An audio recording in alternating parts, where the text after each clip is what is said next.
Assalamualaikum warahmatullahi wabarakatuh. Alhamdulillah alladzi arsala rasulahu bil huda wa dinil haqq liyudhhirahu 'ala dini kullihi wa kafa billahi shahida. Asyhadu an la ilaha illallah wahdahu la syarika lah wa asyhadu anna Muhammadan 'abduhu wa rasuluh la nabiyya wa rasula ba'da. Alhamdulillah pada malam hari ini kita bisa berkumpul bersama dalam rangka thalabul ilmi yang melanjutkan pembelajaran ilmu terkait dengan fikih ya. Jadi insya Allah kalau kita rutini pembelajaran fikih ini akan tuntas, dan insya Allah juga Bapak Ibu di akhir nanti, jadi insya Allah saya proses membuat khulasah Pak Yai biar tidak muspro, jadi akan saya ringkas buat kenang-kenangan di masjid ini kalau panjenengan pernah belajar fikih gitu. Jadi insya Allah dari awal sampai akhir sekarang lagi saya proses untuk meringkas, merangkum pembelajaran yang telah kita pelajari dalam fikih ini itu bagi. Jadi di akhir nanti nggak tahu berapa pertemuan lagi, kalau selesai saya kasihkan panjenengan buat kenang-kenangan satu buku, betul bagi.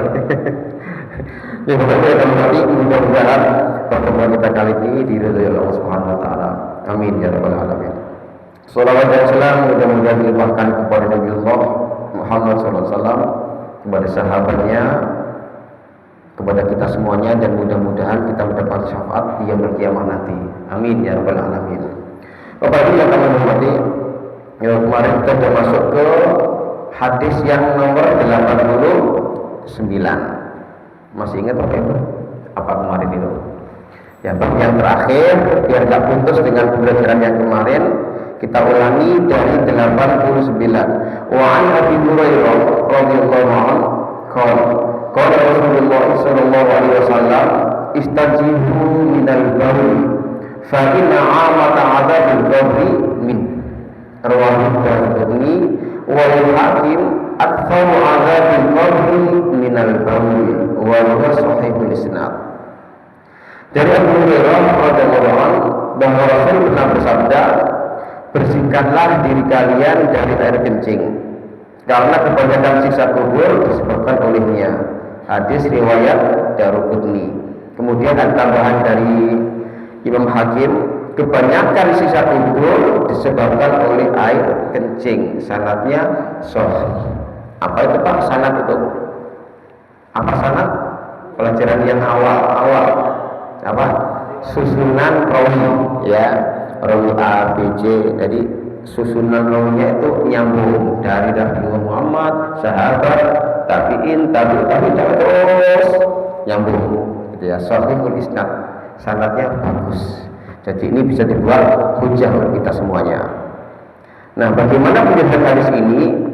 Kalau yang kami hormati, yang pertama ini adalah bahwa menjaga air kencing dari pakaian kita, dari tubuh kita sangat dianjurkan dalam Islam. Jadi ini Islam itu menyuruh kita, meminta kita supaya kita ini bersih diri terus. Innallaha yuhibbul tawwabina wa yuhibbul mutatahhirin. Jadi Allah suka orang yang bertaubat, juga orang yang mencucikan diri, gitu ya. Di bab yang dulu, di beberapa pertemuan yang dulu, masih ingat Bapak Ibu? Toharoh itu ada berapa? 3 ya. Toharoh. Kalau yang dalam bab fikih ini memang terkait dengan pakaian kita, terkait dengan tubuh kita, akan tetapi terkait juga dengan akidah kita. Itu ada 3. Yang pertama, toharoh minal hadas wal najis. Itu kan nomornya, bersih dari hadas dan najis. Itu bab fikihnya, yang seperti itu.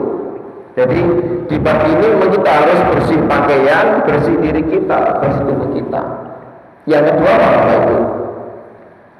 Toharoh dari qaul dan perkataan yang sia-sia.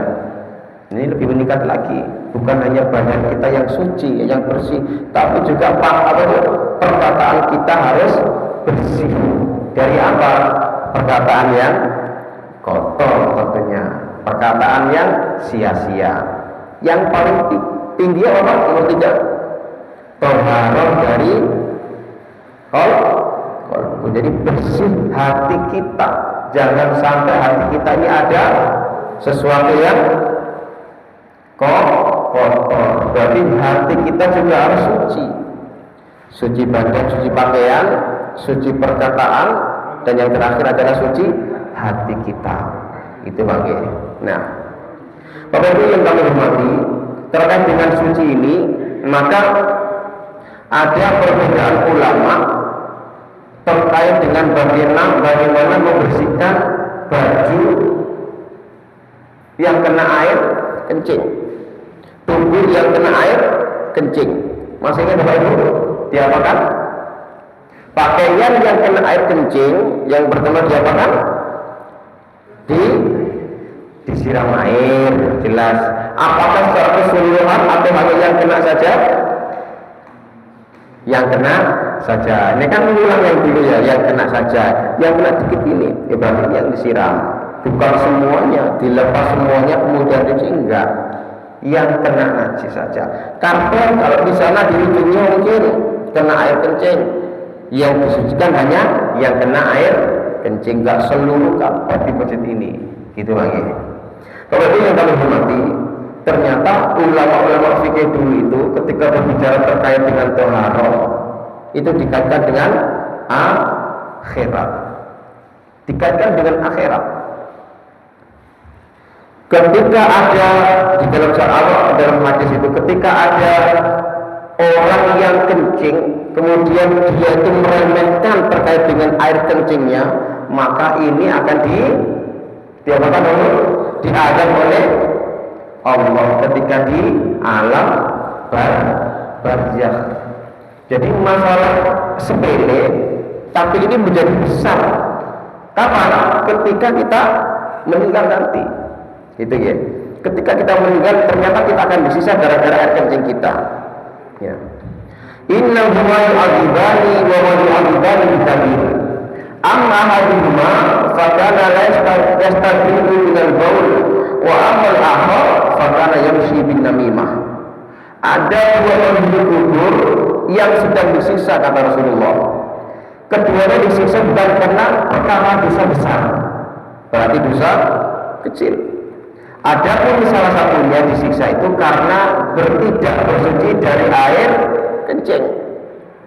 Sedangkan yang satunya lagi karena berbuat namimah. Apa itu namimah? Namimah sama B, kamu ini akhirnya bentrok. Apa? Adu domba. Ya, adu domba irama, gitu ya.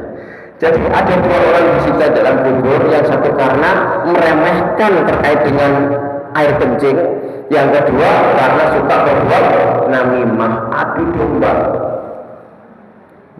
Coba Pak, gitu ya. Dari penjelasan ini kemudian ulama menguraikan lagi. Ternyata bukan hanya fikih yang terkait dengan zahir saja. Gara-gara seperti ini maka ini masuk ke alam kubur, disiksa Pak, gitu ya. Jadi gara-gara hal yang sepele, ketika kita meninggal dengan meremehkan air kencing, meremehkan toharoh, maka kita kena azab, diazab oleh Allah Subhanahu wa taala. Dan ingat bahwa kuburan alam barzakh itu adalah merupakan perantara pembuka daripada alam akhirat. Dia kan medeni gitu Pak. Ya, gara-gara hal yang sepele, kata Rasulullah. Sepele ini. Gara-gara air kencing. Mohon maaf ya. Yang usulnya apa itu Pak? Celana pensil. Ya, celana pensil. Coba lah panjenengan, mohon maaf ya, ketika panjenengan telanjang kemudian kencing di bin dengan keadaan berdiri, kira-kira cipratannya itu sampai mana? Masuk nggak sampai ini lutut? Bisa itu Pak ya, bisa. Ya tergantung banternya kan, pelan-pelan jempol ya enggak. Ya, ini normal saja, itu bisa sampai sini Pak lutut. Apalagi mohon maaf yang hanya disingkap begini tok. Nah, ini mesti kena ini. Levis, ya celananya pasti kena ini. Ya. Yang disiram, ininya kok sampai mata kaki atau di atas mata kaki. Nah, ini kan meremehkan. Ya, padahal kena semuanya, tapi yang disiram yang gini toh, yang pendek di atas mata kaki saja. Berarti ini orang yang meremehkan air kencing. Berarti hati-hati. Urusannya bukan hanya di sini saja, tapi juga di bawah sampai mati. Itu Bang ya. Nah ini. Nah kemudian Bapak-Ibu yang kami hormati, terkait dengan air kencing ini juga yang menjadi perantara ketika kita di akhirat nanti. Di sana Allah akan ngasih bayangan-bayangan, memperlihatkan kepada kita terkait apakah kita nanti itu berada dalam kenikmatan Allah surga atau dalam siksa api neraka. Itu bisa ditentukan di alam kubur. Ada hadis yang sangat panjang Pak, ya 1 halaman penuh, hampir ya 1 halaman itu. Saya nggak hafal ini juga, saya nggak ngapalkan, tapi insya Allah artinya seperti ini. Ketika kita meninggal dunia nanti, Allah akan bangkitkan kita. Jadi ketika sudah tiba yang sudah akhir, mati semuanya, seolah-olah kan Allah berfirman, hai orang-orang yang tidak beriman kepadaku, mana Tuhan kamu sekarang? Jadi seolah-olah Allah berfirman seperti itu, mana Yesus, mana yang kamu sembah, dan lain sebagainya. Yang selain orang Islam, ketika meninggal semuanya, ketika dibagikan Allah Subhanahu Wa Taala, kita dalam keadaan apa? Telanjang. Di mana? Pada mahsyar, yaumul mahsyar. Jadi kita di pada mahsyar, yang di mana itu tempat yang gaib, kita nggak tahu di mana pada mahsyar itu. Begitu bangun, tiba-tiba kita dalam keadaan telanjang. Saya ulangi, saya nggak hafal hadisnya Pak, yang panjang hadisnya. Nah di situ dijelaskan ketika berdiri kita itu semua mulai dari Nabi Adam sampai umat akhir zaman berdiri semua dalam keadaan telanjang. Sabu'ina kharifan, 70 masa. Ulama berbeda pendapat. Apakah masa di sini itu 1 tahun atau abad, hari, jam, alam. Ya, 70 masa. Maka ketika sudah berdiri 70 masa itu, ada 1 orang yang mendatangi Nabi Adam. Itu mungkin kalau wajib dengan cross check kalau saya salah itu ya di mana ini. Ada 1 orang yang mendatangi Nabi Adam. Ya Nabi Adam, panjenengan kan Nabi pertama kali yang diutus oleh Allah Subhanahu Wa Taala. Tolong, kita ini sudah lama berdiri seperti ini. Tolong panjenengan datang kepada Allah. Kita ini mau diapakan? Betul Pak, bahasa kita betul Pak. Saya ini Nabi pertama kali yang diutus Allah Subhanahu Wa Taala. Tapi saya ini pernah berbuat maksiat kepada Allah, sehingga saya diturunkan dari surga ke dunia ini gara-gara makan buah. Saya nggak berani, malu saya sama Allah. Datang lagi orang ini yang kedua, ke siapa Pak? Bu? Nabi Ibrahim. Ya Nabi Ibrahim, panjenengan kan Khalilullah, kekasihnya Allah, disayang sama Allah. Ini sudah berapa tahun kita seperti ini, lama capek kita ini. Tolong panjenengan menghadap Allah, kita ini mau diapakan? Apa jawab Nabi Ibrahim? Mohon maaf Pak, malu saya kalau berbuat seperti itu. Kenapa? Gara-gara saya mukul patung itu hancur semua. Gimana Pak ceritanya? Kemudian Raja siapa? Namrud bertanya, siapa Ibrahim yang mukul ini? Tanyakan saja batu-batu yang besar itu yang dikasih kapal sama Nabi Ibrahim. Jadi Nabi Ibrahim tidak berterus terang saya yang menghancurkan, enggak. Gara-gara seperti itu saya bermaksud kepada Allah. Malu saya kalau menghadap kepada Allah. Datang lagi ke Nabi Musa, sama juga, jangan saya lah, saya juga pernah mukul orang sampai mati. Malu saya kalau menghadap ke Allah. Kemudian datang kepada Nabi Isa alaihissalam, jangan sama saya, saya malah dituhankan sama umat-umat saya, jangan, malu saya. Kemudian terakhir kepada Rasulullah SAW, ya Rasulullah, panjenengan kan kasihnya Allah, panjenengan ini maksum, nggak punya dosa, nggak punya kemaksiatan kepada Allah Subhanahu Wa Taala. Tolonglah jenengan menghadap kepada Allah. Kita ini mau diapakan sama Allah? Kemudian Rasulullah berjalan beberapa langkah. Belum minta kepada Allah, Allah berfirman, ya Rasulullah, kamu minta apa? Ya Allah, adili kami. Kan itu ya. Baru berjalanlah apa Pak? Sirat. Apalagi? Mizan. Apalagi? Dan lain sebagainya ya. Jadi dimulai dari alam kubur tadi itu, kemudian seperti itu yang sampai ina khurifan tadi itu, nah baru berlakulah hukum Allah. Oh, yang ini di mizan seperti ini, di sirat seperti ini, surga, neraka. Nah, Bapak Ibu yang kami hormati, dari cerita ini itu menggambarkan kita hanya gara-gara hal sepele pun itu bisa sama ulama fikih itu mentafsirkan atau menjelaskan detail seperti itu. Gara-gara air kencing itu akibatnya fatal dibawa sampai akhirat. Makanya kita tidak boleh meremehkan air kencing, harus toharoh, ya, harus toharoh. Udah berapa kali kan saya ya panjenengan juga kita saling mengingatkan. Ayo ketika kita berangkat kerja kita dalam keadaan toharoh, wudu kan gitu Pak ya. Saya ngajar dalam keadaan bersih kan enak, sudah wudu enak. Panjenengan juga di pekerjaan panjenengan dalam keadaan sudah wudu, itu enak. Jadi memang ini penekanannya jangan sampai kita itu membawa najis, memakai sesuatu yang najis, membawa najis atau menempelkan najis dalam tubuh kita, cepat-cepat dibersihkan, gitu ya. Ibnu Taimiyah, ya Syekhul Islam Ibnu Taimiyah, menurut beliau itu, menurut ahli sunnah wal jamaah kata beliau, yang benar itu bahwa ketika pakaian kita kena najis, badan kita kena najis, sebenarnya itu nggak masalah. Tetapi ketika kita mau melaksanakan ibadah seperti sholat, baru kita mensucikan diri kita. Paham ya? Pagi jenengan nggak sholat kan nggak masalah, seandainya dalam keadaan najis.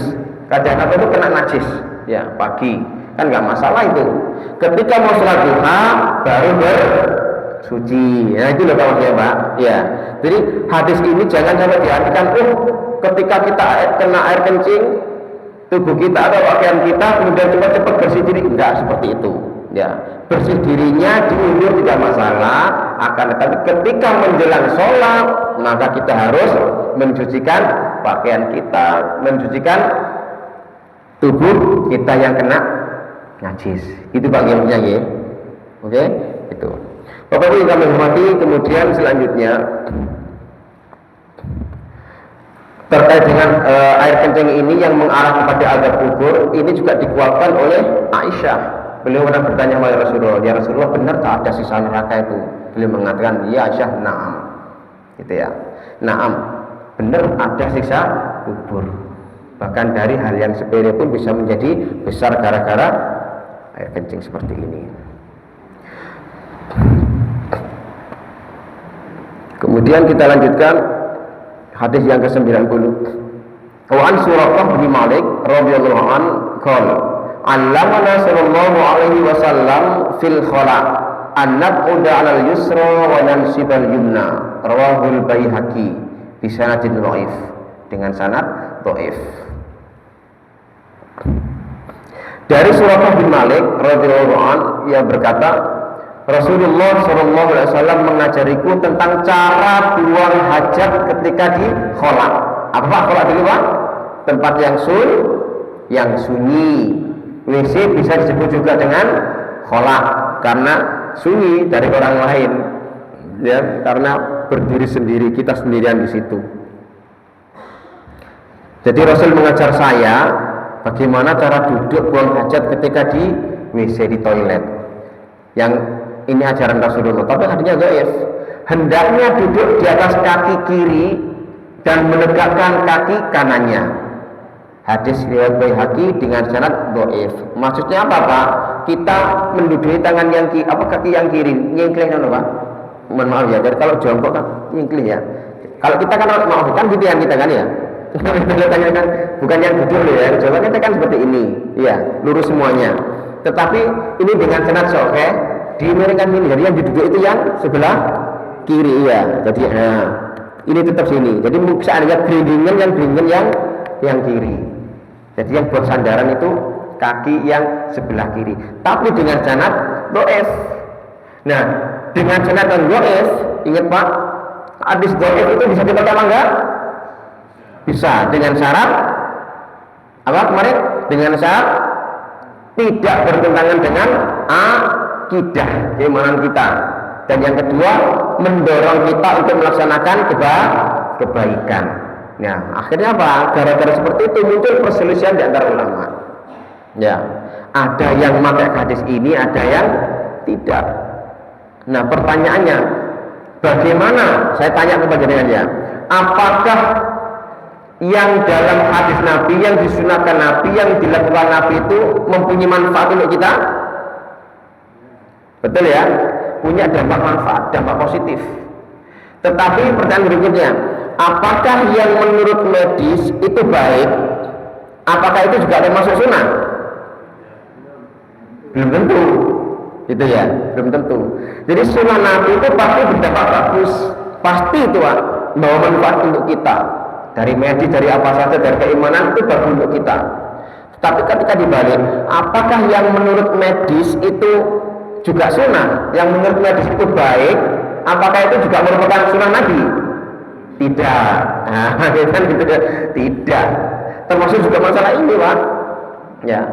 Duduk menurut ilmu kedokteran bagus seperti itu duduknya. Ngapunten bikin cepat itu. Apa beholnya cepat lancar. Ya, cepat keluar.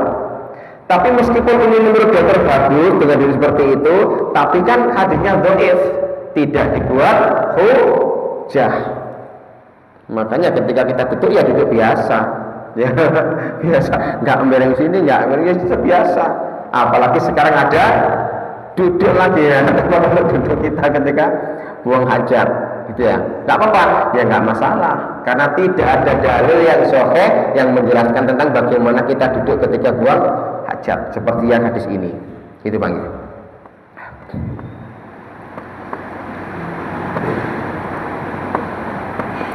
Hadis yang ke-91, An Isa bin Yazid au Asjad an abihi radhiyallahu anhu qala Rasulullah sallallahu alaihi wasallam idza bala ahadukum falyantur dzakarahu thalatha marrat.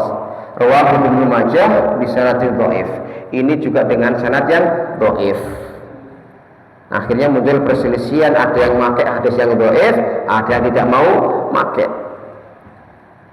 Apabila salah seorang dari kalian selesai jari kencing, hendaknya mengurut kemaluannya 3 kali.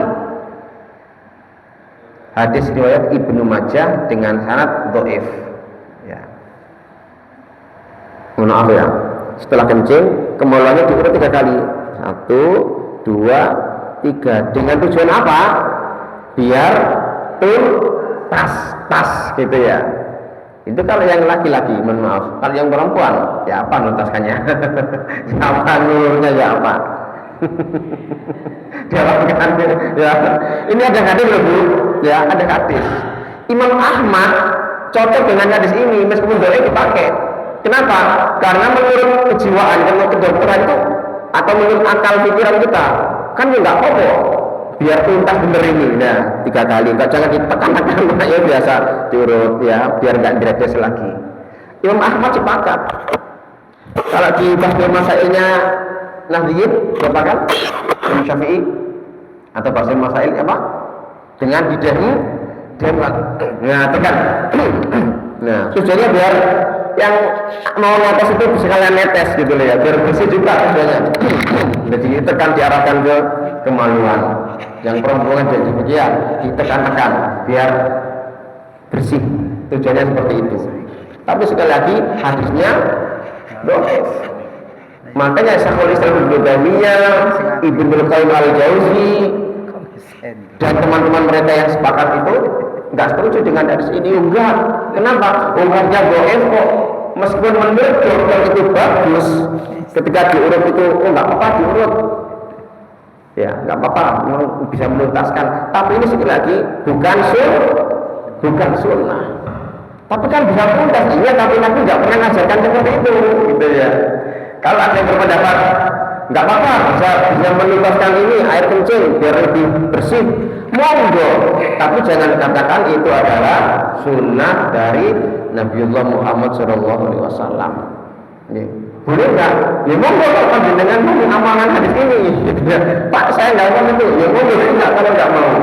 Memang nggak ada tuntunannya, gitu ya.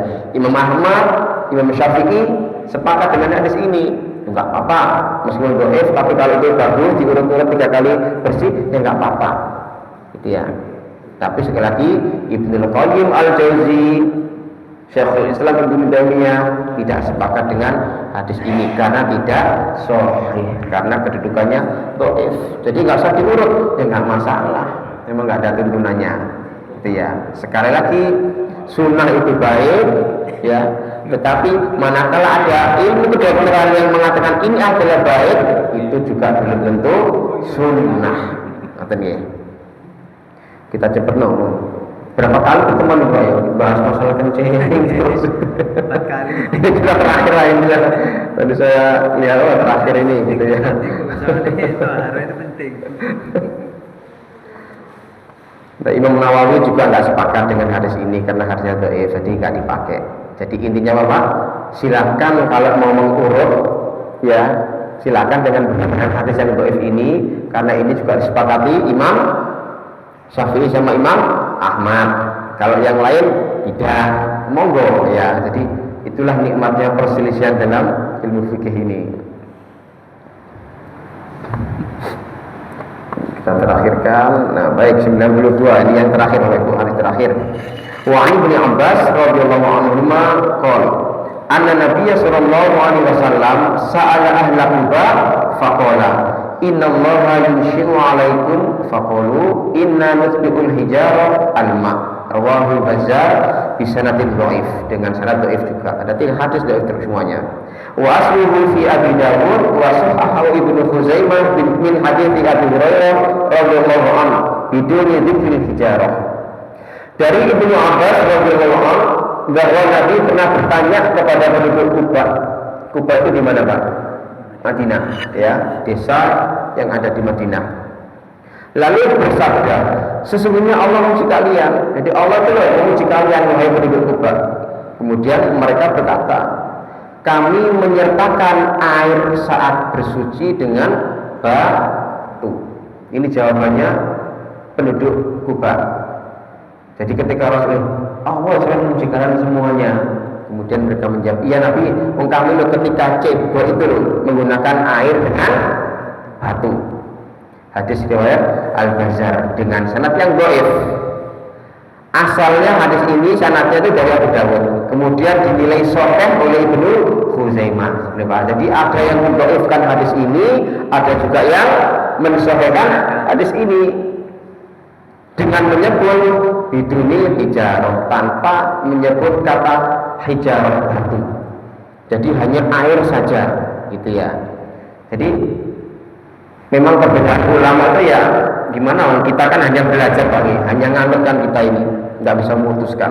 Kita hanya nganut ulama-ulama terdahulu. Ulama terdahulu berbeda pendapat ketika kita milih. Oh hadis ini dinilai dhaif, nggak dipakai sama ulama ini. Hadisnya sama tapi dinilai sahih sama ulama ini. Nah tinggal kita mantap yang mana, gitu ya. Kalau di Muhammadiyah ada majelis tarjih, jadi enak deh. Wah ini sesuai dengan majelis tarjih, enak. Dengan baca sudahlah, ini aja lah, mantap, monggo ya. Tapi paling tidak kita punya hasanah baru. Oh ternyata ada literasi baru selain majelis tarjih, biar wawasan kita luas, belajar Bulughul Maram, belajar fikih-fikih yang lain, Minhajul Muslim dan lain sebagainya, gitu untuk wawasan kita, biar literasi kita banyak. Nah, Bapak Ibu yang kami hormati, terkait dengan Kuba ini, ternyata Allah memuji kaum Kuba atau desa Kuba ini karena mereka ketika cebok selalu menggunakan apa Pak batu itu? Sewur. Apa kemarin itu? Batu, tisu, kayu dan lain namanya apa tuh? Apa? Tinja. Ayo batu, ayo. Kalau dengan menggunakan air namanya apa? Tinja. Kalau tidak menggunakan air namanya apa? Lari sedikit. Ada kan ya? Nah, jadi malah lupa. Jadi mereka dipuji Allah itu karena ketika cebok menggunakan batu, kemudian diganti dengan air. Dan ini juga sudah kita pelajari yang dulu. Ada 3 cara beristinja. Dua ya. Yang pertama dengan menggunakan batu atau tisu atau kayu dan lain-lain. Yang kedua lebih bagus lagi menggunakan apa? Air saja. Ya. yang ketiga yang paling bagus ya ini seperti penduduk Kuba, boleh menggunakan tisu atau baju atau kayu, kemudian dilanjut dengan menggunakan air. Itu yang paling bagus. Ya. Cuma yang tengah saja sudah cukup, dan itu rata-rata kita. Ya, dulu juga pernah saya tanyakan, panjenengan bener ya pakai batu kemudian pakai air? Enggak kan, jadi gitu ya. Satu pun enggak ada yang iya Pak, enggak ada yang gitu. Semuanya menggunakan air, bahkan juga menggunakan tisu ketika di pesawat atau di tempat-tempat tertentu. Tisu aja lah, sudah buang enak, enggak basah. Ya, nah itu dibolehkan, gitu ya. Nah itu kesimpulan yang terakhir terkait dengan qada'ul hajah. Nah ini kesimpulan terakhir Pak yang saya bacakan tadi itu ya. Jadi dengan tisu boleh, atasnya lagi dengan air, yang atasnya lagi tisu atau batu dengan air, monggo silahkan, tidak masalah ya. Pilih salah satu, duanya monggo. Yang penting tidak ada sisa kotoran yang menempel dalam tubuh kita, dan tujuan kita adalah untuk mencucikan diri dari najis, dari kotoran. Silakan bertanya. Besok sudah masuk ke bab yang lain, ya. Monggo kalau ada pertanyaan. Bab kencing, ya, babnya anak-anak SD. Belum Ustaz. Silakan kalau ada pertanyaan. Assalamualaikum warahmatullahi wabarakatuh. Waalaikumsalam warahmatullahi wabarakatuh. Nggih, monggo Pak. Ustadz, untuk ini berkenaan dengan kencing, karena kita kalau nggak bersih akan mendapatkan siksa di kubur nanti. Apa itu setiap hari atau setiap kita sholat, di sini ada percikan ini hanya sekali mamanya, ini tetap apa setiap hari kalau kena itu tetap dihitung atau gini, yang kena siksa itu pas yang kena sewaktu sekarang satu kali gitu, itu tetap kena, atau memang sarungnya ini dibuat setiap hari itu tetap dihitung terus, gitu aja. Kasih. Ya, begini Pak, jadi kita ngambil pendapat dari Syekhul Islam Ibnu Taimiyah. Jadi yang dimaksud hadis tadi itu adalah orang yang meremehkan air kencing. Makanya beliau mengatakan ahli sunnah wal jamaah itu ketika mensucikan diri ya ketika mau sholat. Ya, jadi kalau nggak dalam keadaan mau sholat ya nggak masalah. Cuma yang saya katakan tadi alangkah baiknya ketika orang Islam itu selalu bersih diri, makanya wudhu terus. Ini kan lebih bagus Pak ya, daripada pagi mohon maaf ya Pak, katakan menjenengan apa kena najis, mohon najis dari penjenengan sendiri atau najis anak menjenengan. Nah jenengan membawa kemana-mana, membawa entah Pak apa tubuh atau pakaian penjenengan. Jenengan dengan keadaan nggak mau sholat, itu kan nggak masalah itu Pak. Ya, jam 7, jam 8, jam 9 dalam keadaan yang tidak suci kan nggak masalah, gitu ya. Nah, tapi coba ketika mau sholat, kan gitu beda kan. Nah, beda lagi ketika dengan ketika kena najis langsung bersih diri, dibersihkan, pakaian diganti mungkin ya, langsung mandi mungkin. Itu kan lebih enak daripada membawa najis kemana-mana, gitu ya. Boleh, ya boleh, gitu ya. Ketika mau sholat baru disucikan, gitu Bang. Yang lain mau, iya Pak Yatin Bang. Untuk menuntaskan kotoran yang untuk pria tadi ada teknisnya. Teknisnya itu diurut ping telu, termasuk pakai dehem Pak ya, untuk menuntaskan ya, pakai dehem. Itu saya agak sepakat atau agak setuju dengan ulama kita Pak, siapa itu Imam Syafi'i, Imam Syafi'i dengan. Yang jadi pertanyaan itu kan mungkin yang bisa menjawab ini ibu-ibu. Kalau bapak ini kan wis umur swidak itu ya memang tadi menuntaskan itu. Berarti nek wis kelepe londot itu mang anu Pak. Kadang wis diriji ngono ya sik netes. Nah itu mungkin ada semacam apa diampuni oleh Allah pandangan begitu. Kelepe wis wis beser. Klepe. Nah, yang kedua ini untuk ibu-ibu yang saya belum pernah saya ada share-share itu dipegang sebelah parut kanan atau kiri begitu untuk menuntaskan itu. Mungkin nanti ibu-ibu mungkin bisa dimintai pertimbangan atau masukan. Matur suwun. Oke, terima kasih Pak Jainul. Ya, jadi terkait dengan was-was, terkait dengan mohon maaf klep yang kurang kenceng, memang ada perbedaan ulama, ya, ada perbedaan ulama. Dalam artian perbedaan seperti ini. Apakah kita harus sesuai dengan yang normal? Ya nggak bisa. Ya, netes terus Pak. Saya pernah Pak, waktu di pondok kena penyakit seperti itu Pak. Jadi seperti anyang-anyangan loh Pak, seperti gerinjingan, tapi netes. Dosa berat. 2 mingguan kalau Pak. Masa pakaian saya habis semuanya itu Pak, karena tak jemur nggak kering-kering itu. Ya apa nih Pak? Bingung saya tuh nangis itu Pak di pondok itu 2 mingguan sama saya itu. Akhirnya saya tanya ke dokternya pondok, Ustadz gimana kan? Akhirnya apa? Mas Gunul sampai lari gitu Pak. Wah, akhirnya wakas Pak, tiap pagi saya lari. Ya insya Allah 2 kilo di PP ya 4 kilo. Nanti jalanin desa grogal-grogal gitu ya. Lari terus saya Pak, wakas lari. Wakas lari, ternyata betul Pak. Insya Allah 2 kali 2 hari itu atau 2 kali kroso sudah enggak itu Pak. Jadi kencing lancarin apa? Yang kroso kayak geringingan itu sudah lumayan enggak. Begitu masuk selanjutnya 3 hari 4 hari, iya ternyata enak. Makanya saya suka lari cara kita itu Pak. Meskipun enggak besar tapi seneng lari gitu ya. Jadi kalau saya baca di buku apa itu lupa saya Pak, terjemahan Jawa itu. Mohon maaf kalau yang netes terus ya, yang klepnya kurang rapi itu bisa disumpel dengan menggunakan kapas. Ya, di kapas ini. Meskipun netes, anggap saja nggak netes, itu dimaafkan sama Allah. Kenapa? Kalau nggak seperti ya akan gitu terus Pak. Makanya caranya disumpel. Mohon maaf ya, sumpel pakai kapas atau pakai suratan kapas dan diplas monggo. Itu ya. Karena kenapa? Sulit memang. Memang kuat ini Pak. Jadi kayak gini nggak kosong Pak. Tes. Ustaz, sekarang pakai pampers. Monggo. Iya. Soalnya yang sakit teman saya itu kena diabetes ya. Kena diabetes itu kan sudah nggak bisa, untuk kencingnya nggak terasa. Iya. Jadi pakai pampers. Pampers nggih Karena darurat. Monggo ya darurat betul Pak. Kalau memang bukan ada pampers ya. Kira-kira kapas atau sejenisnya yang bisa menahan ini.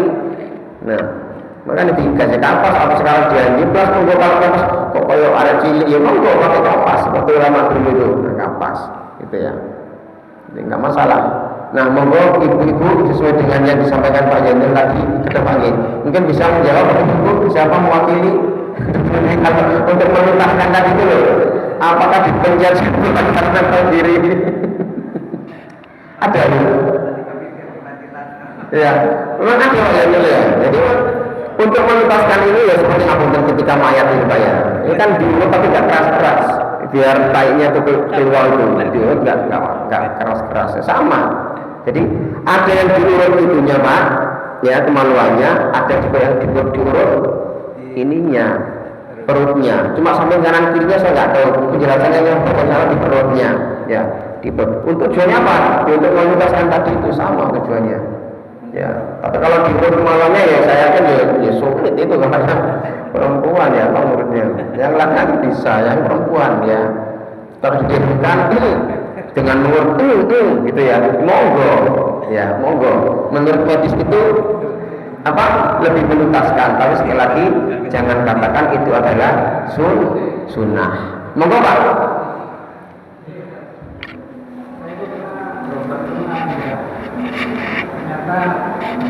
Saya dibilangi kalau yang masalah ngurut itu tadi loh, itu katanya